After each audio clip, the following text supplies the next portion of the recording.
सुंदर वन जंगल में सभी पक्षी खुशी खुशी अपने अपने परिवार के साथ होली खेल रहे थे।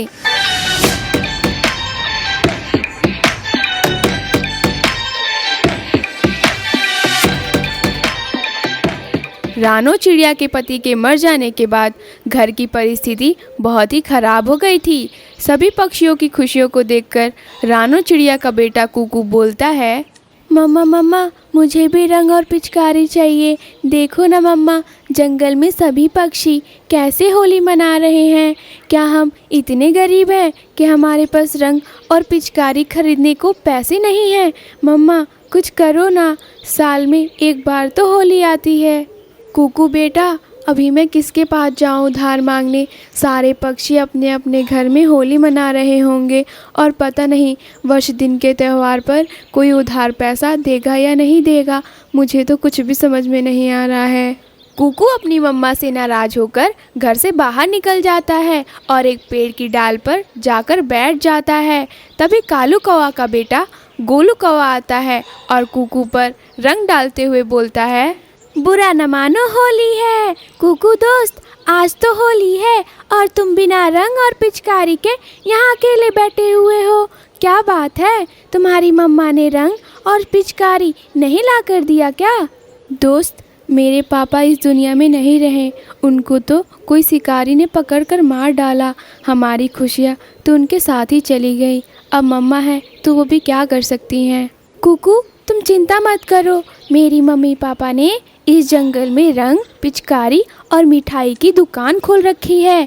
चलो मेरे साथ, मैं तुम्हें दिलाता हूँ और जब पैसे हो जाएं तो होली के बाद लौटा देना।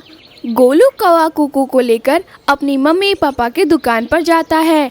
कालू कौवा और गोरी कवि होली के दिन जंगल में बड़ी दुकान खोल रखी थी, जहाँ होली का सामान और मिठाई भी मिल रही थी। सामान लेने के लिए पक्षियों का लंबा लाइन लगा हुआ था। तभी गोलू कौवा अपनी मम्मी से बोलता है, मम्मा कुकू के लिए रंग, पिचकारी और मिठाई निकाल दो। और इसके पैसे कौन देगा? मम्मा जब होली खत्म हो जाएगी तो रानो आंटी लाकर दे देंगी। अच्छा, तुझे ज़्यादा दया आ रही है, चल भाग यहाँ से, नहीं तो अभी तेरा रंग और पिचकारी दोनों छीनकर फेंक दूंगी। बड़ा आया फ्री का सामान दिलाने। कुकू तुझे कुछ नहीं मिलेगा, चल भाग यहाँ से। तेरी मम्मा से तो हमारी नहीं बनती, फिर कैसे मुंह उठाकर चला आया हमारी दुकान पर। जा, मिट्ठू तोता भी दुकान खोल रखा है, वो तेरी बिरादरी का है, वो तुझे फ्री में सामान दे देगा। गोलू तू जाकर होली खेल और ज़्यादा किसी पर तरस खाने की ज़रूरत नहीं है, समझा? तुम्हारे लाड प्यार से बिगड़ा है ये नालायक। इसको बोलो होली बहुत खेल ली, अब जाके नहा ले। गोलू कौवा अपनी मम्मी पापा की बात सुनकर बहुत दुखी होता है और कुकू को लेकर वहाँ से चला जाता है। एक पेड़ की डाली पर बैठकर दोनों बातें करने लगते हैं। मुझे माफ़ करना दोस्त, आज तो खुशी का त्यौहार है, हमें तो सभी पक्षियों के साथ मिलजुल कर खुशी खुशी रहना चाहिए, लेकिन पता नहीं मेरी मम्मी पापा कब इस बात को समझेंगे। कुकू दोस्त, मैं एक काम करता हूँ, अपने घर से कुछ पैसे चुरा कर तुम्हें देता हूँ और तुम मेरी दुकान से जाकर सामान खरीद लो।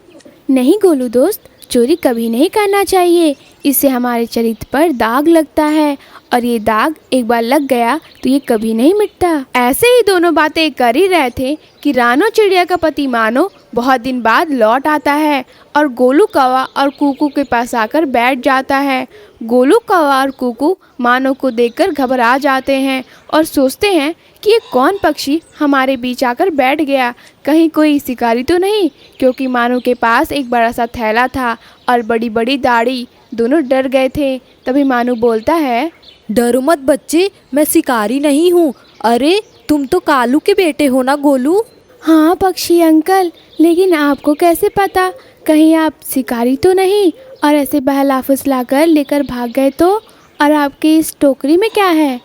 दोस्त, मुझे तो बहुत ज़्यादा डर लग रहा है, हमें अपना बचाव करना होगा और जल्दी से अपने घर वालों को बुलाना होगा, नहीं तो ये पक्षी कहीं इस बड़े से थैले में हमें बंद करके लेकर भाग गया तो? डरो मत बच्चों, मैं कोई शिकारी नहीं हूँ। मुझे ये बताओ, इस जंगल में कोई रानो चिड़िया रहती है क्या? तुम लोग उसे जानते हो? रानो चिड़िया का नाम सुनकर कुकू डर जाता है और डरते डरते मानो से बोलता है, पहले आप ये बताओ, आप हो कौन और आप रानू को कैसे जानते हो?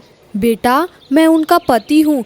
बहुत दिनों से मुझे एक शिकारी ने पकड़ रखा था, पर ऊपर वाले की मेहरबानी कि मैं बच गया। लेकिन तुम कौन हो?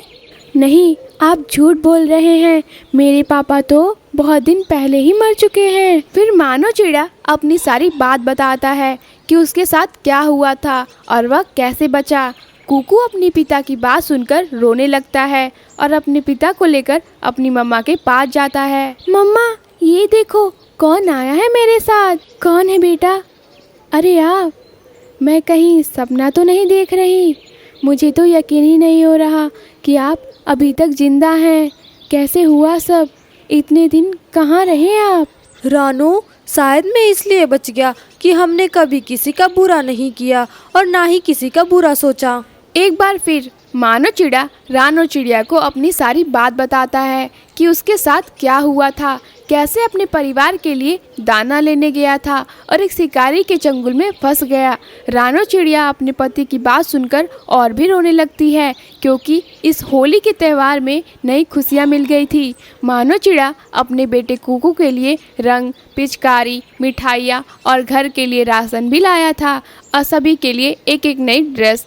जब मानो चिड़िया अपने बड़े से थैले से निकालता है तो कुकू खुशी के मारे झूमने लगता है और अपने पापा के गले लग जाता है। आज इस होली के त्यौहार पर आप मौत के मुंह से लौट आए। मैं तो खुशी के मारे पागल ही हो जाऊंगी। आज के बाद मैं दाना लेने कभी बाहर नहीं जाऊंगा। अब इस जंगल में मैं एक छोटी सी दुकान खोलकर हम पूरा परिवार उसे चलाएंगे और अपनी ज़िंदगी का गुजारा करेंगे। चलो अब हम सब होली मनाते हैं। फिर मानो चिड़िया अपने परिवार के साथ होली खेलने लगता है और जंगल में सभी पक्षियों के साथ जाकर गले लगता है। रानो चिड़िया भी बहुत खुश थी, क्योंकि इस होली के त्यौहार में उसका पति जो लौट कर आ गया था। कुकू भी अपने दोस्तों के साथ होली खेलता है और मिठाई खाता है। दोस्तों, इस कहानी से हमें ये सीख मिलती है कि घर के लोग अगर किसी मुसीबत में फंस जाएं तो उनका साथ देना चाहिए और ज़्यादा दिन तक घर नहीं आए तो उनकी खोज करनी चाहिए। ये नहीं कि उनको मरा हुआ समझ के भूल जाना चाहिए। ये कहानी आपको कैसी लगी हमें कमेंट करके ज़रूर बताएं और यदि अच्छी लगी हो तो इसे लाइक, शेयर और चैनल को सब्सक्राइब ज़रूर करें। आपका धन्यवाद।